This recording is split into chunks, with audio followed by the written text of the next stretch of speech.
И на вечер у меня с моим главным помощником ремонт стекла. Мы стекло ремонтировали в 2021 году.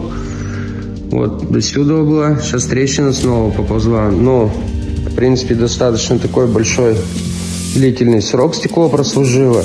Ну, а полезла трещина, я думаю, что человек не подъехал просто и не подзалил все равно, потому что надо в течение полугода подъезжать и смотреть стекло и заливать его повторно. Так что, это работает. Вот такой вот у нас получился ремонт. Вот идет трещина, вся она залита, вот здесь установлена.